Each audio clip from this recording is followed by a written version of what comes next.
El siguiente segmento tiene contenido o opinión.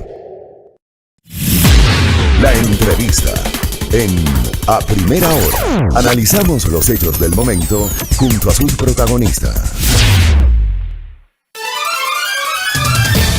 Muy bien, 7:04 en la mañana. Gracias por los mensajes. Buenos días a la doctora María del Mar Barcala, que me suscribe al comentario, Igualmente a la doctora Jessica del Cisne Jaramillo Yaguachi, siempre pendiente. La doctora Tamara Hidrobo también, que está al otro lado del charco. Muchas gracias por esos mensajes y por acompañarnos cada mañana, ¿no?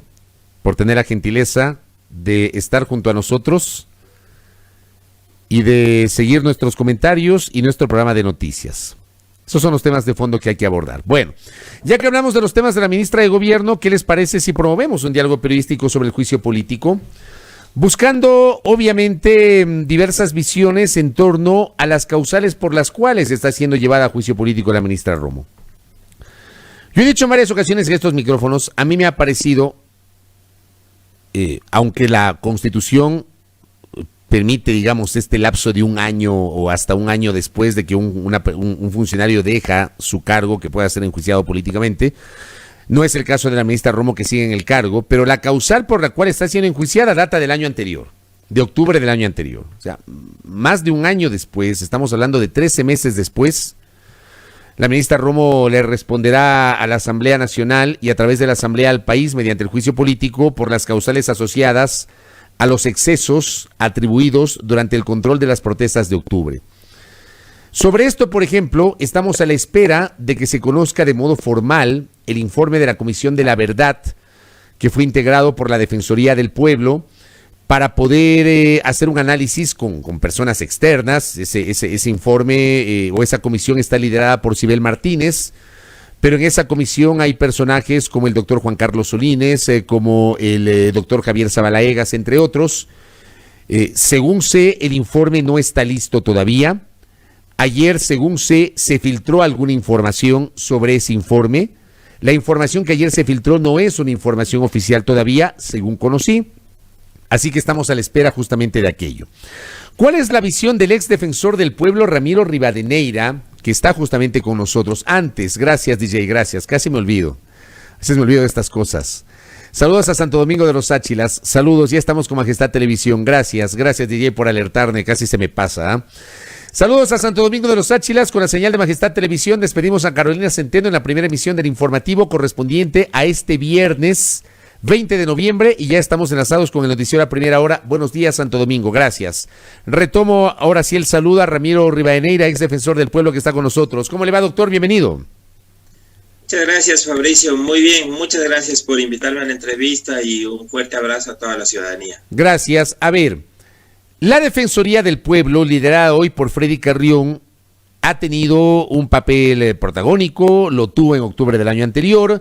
Hoy estamos a la espera de que esta comisión, integrada por el actual defensor del pueblo, pueda presentar al país los resultados de lo que considera los excesos que se pudieron haber cometido durante las protestas de octubre del año anterior. Que esta es la razón por la cual la ministra Romo irá el martes a juicio político. ¿Cómo ve usted, doctor Ramiro Rivadeneira, el escenario en torno a este tema? Sí, Fabricio. Todavía no podemos pronunciarnos sobre el informe de la Defensoría del Pueblo. Estamos a la expectativa, por supuesto, pero como usted lo ha mencionado, no es un informe oficial y debemos de esperar el informe.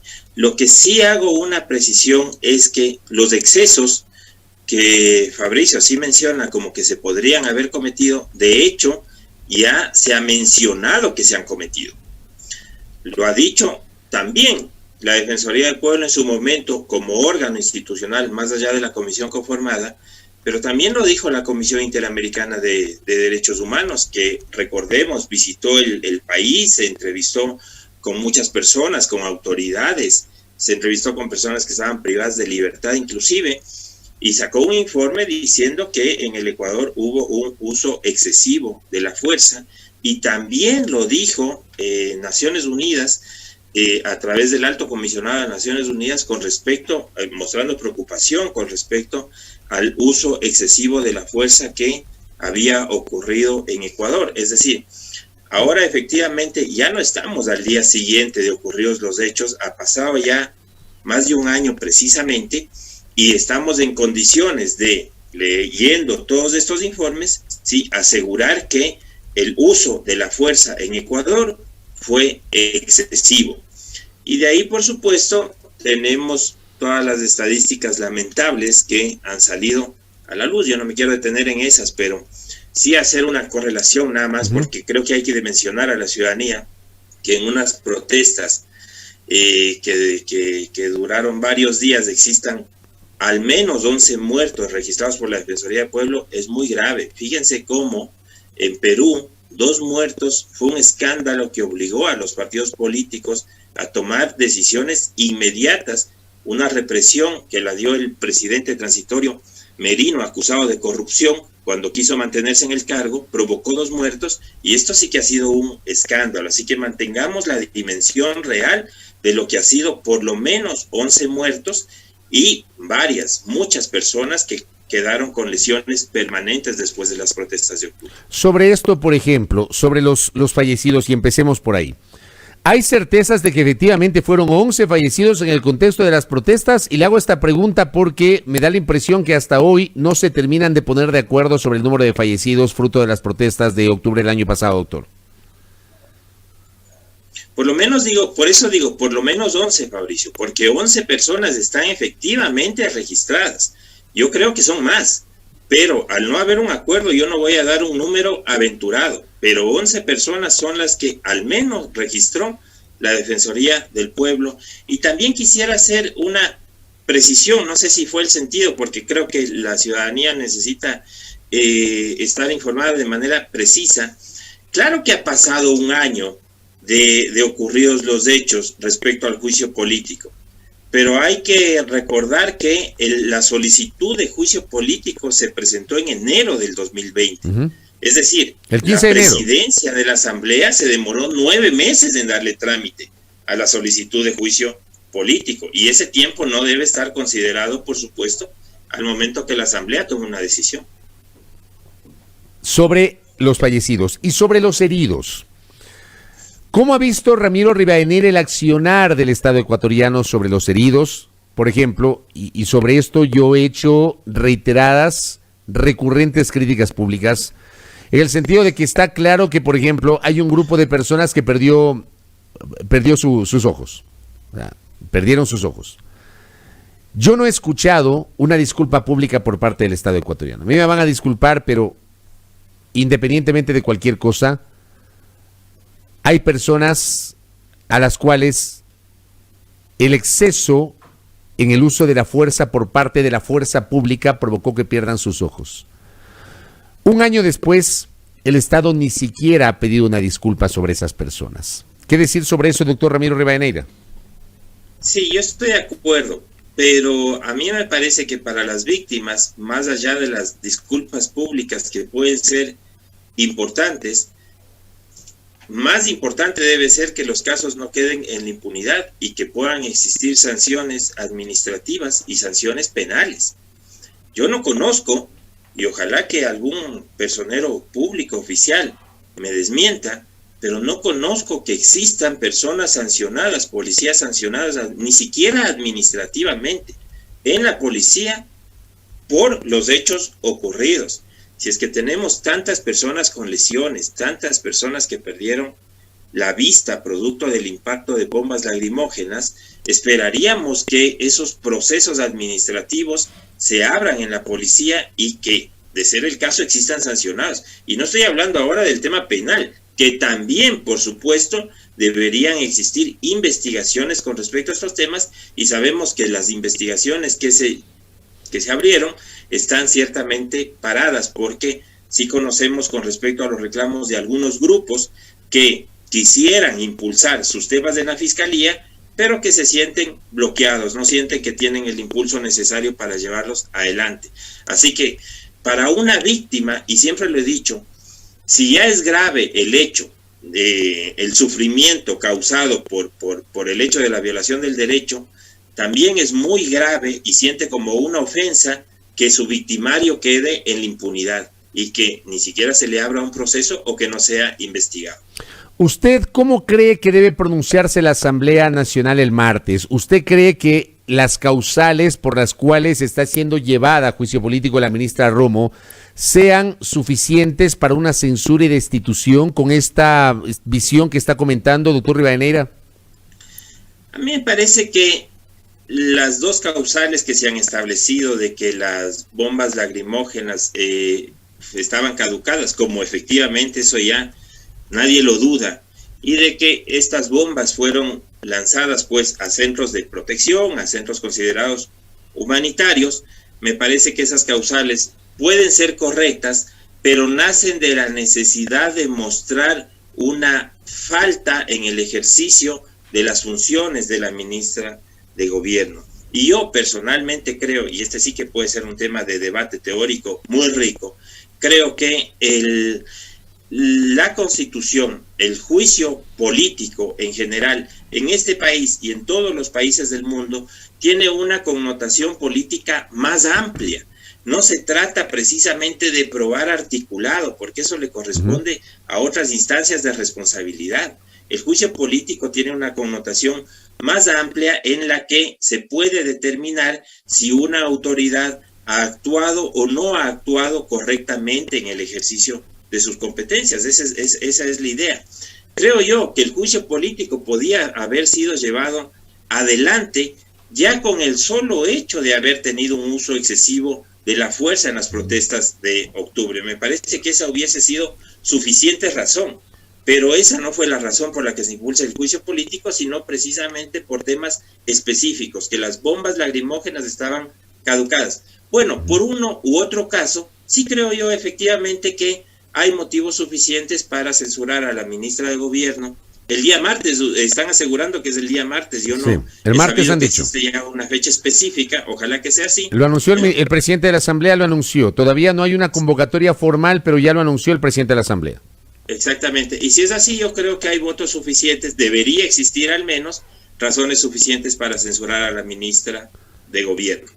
Acá me envían, y gracias a Hugo que me comparte una información, el Código Orgánico de Entidades de Seguridad Ciudadana. En el artículo 121 dice, faltas muy graves constituyen faltas muy graves los siguientes actos o actuaciones una vez que sean debidamente comprobadas, y el numeral 6 dice, disponer con conocimiento la utilización de equipamiento de dotación y demás materiales que se encuentren en mal estado caducados. De esto también se ha hablado mucho, porque durante la sustanciación del juicio político en la Comisión de Fiscalización de la Asamblea Nacional, por ejemplo, el comandante general de la policía, me dio la impresión, minimizó o le restó importancia al hecho de que se utilizaron bombas lacrimógenas caducadas. Y la propia ministra de Gobierno justificó la necesidad de haber utilizado esas bombas porque había que enfrentar o había que contrarrestar la violencia que enfrentaba Quito en los hechos de octubre del 2019. Sobre este espacio específico de las bombas lacrimógenas, ¿se puede tomar como referencia esta justificación por parte de las autoridades de la policía y del Ministerio de Gobierno, doctor? Primero, me parece muy importante el artículo que cita el Radio Escucha, ciertamente, y es de los artículos que está considerado dentro del proceso. En segundo lugar, lo que hay que preguntarse aquí, Fabricio, es ¿por qué la policía tenía bombas lacrimógenas caducadas? Es decir, ¿qué tipo de registro se hace a las bodegas de la policía y no se da de baja bombas lacrimógenas que pueden estar caducadas? Esta sí que es una pregunta que hay que responder. Y en tercer lugar, efectivamente ha habido algunos entredichos con respecto a la efectividad o no, o inclusive letalidad de unas bombas lacrimógenas caducadas. Esto sí que ha sido también parte del juicio político, porque existen informes dentro de la investigación que ha llevado adelante la comisión respectiva, en donde se señalan algunos informes de que la utilización de bombas lacrimógenas puede ser muy grave por los gases que utilizan. Y ciertamente, si esto es así, bueno, pues ya estaríamos ante un escenario terrible. Pero, además, si esas bombas lacrimógenas fueron usadas en sitios de extrema sensibilidad, Recordemos inclusive, porque a veces perdemos la memoria, que las bombas no fueron lanzadas únicamente al centro universitario. Hubo bombas dentro de la maternidad, recuerden, y yo estuve conversando con algunos trabajadores de la salud que estuvieron ahí y en términos trágicos manifestaron que sentían como que si fuese una guerra lo que estaba ocurriendo en la maternidad y el daño que se estaba ocasionando a niños y madres. Y esto significa que si además, o sea, eso ya es grave, pero que si además esas mismas bombas estaban llegando a centros hospitalarios, ciertamente estamos hablando ya de situaciones que deberían llamarnos más a la conciencia de lo que ocurrió en octubre del 2019. Correcto. Doctor Ramiro Rivadeneira, vamos a ver qué pasa el día martes en la Asamblea. Y cierro con esto. Algunos mensajes de oyentes, de internautas, le cuestionan a usted y le traslado estos cuestionamientos porque hacen una comparación con el actual defensor del pueblo y dicen, o al menos refieren y reflexionan en el hecho de que durante su paso por la Defensoría no hubo la misma postura, digamos, de separación de poderes, de separación de funciones, una postura mucho más crítica con el accionar en su momento de la fuerza pública. ¿Cuál es su respuesta frente a estos cuestionamientos que usted está recibiendo en este momento, doctor Rivadeneira? Sí, Fabricio, la misma postura de trabajo técnico sí que hubo, por supuesto. Yo siempre he creído y he mantenido que la Defensoría del Pueblo tiene que mantener un trabajo técnico profesional. Y esa postura sí que hubo. No se trata de que la Defensoría del Pueblo sea una institución que esté al pie de la lucha social. Ya existen organizaciones de derechos humanos que se encargan de eso y está muy bien. La Defensoría del Pueblo debe hacer un trabajo técnico y nosotros sí hicimos un trabajo técnico. No tuvimos situaciones tan graves en ningún momento como las ocurridas en octubre. No lo digo yo, lo dice uno de los propios actores de las manifestaciones, el señor Issa, en la reunión que tuvo con la Presidencia de la República. Recuerden, dijo que no recordaba el sector indígena una represión de esas características en toda la época democrática. Por supuesto que jamás hubo 11 muertos en una manifestación, ni muchos otros temas de violaciones de derechos humanos que hemos visto en este gobierno y que sí puede marcar una diferencia con respecto a la presencia de la Defensoría del Pueblo, en eso estoy muy claro, pero jamás ha habido una diferencia en dar respuestas técnicas, profesionales a las situaciones que se presentan. Correcto, doctor. Gracias por el tiempo y por la gentileza. Que tenga un buen día. Muy amable, gracias Fabricio también, buen día. Muy gentil. Ramiro Rivadeneira, ex defensor del pueblo, conversando con nosotros aquí en A Primera Hora sobre su visión en torno al uso de bombas lacrimógenas caducadas y el uso excesivo de la fuerza, que son parte de las causales por las cuales la ministra de Gobierno, María Paula Romo, será llevada a juicio político el próximo martes. Así lo ha anunciado el presidente de la Asamblea Nacional. Estamos pendientes de aquello. 7 de la mañana, 22 minutos en A Primera Hora.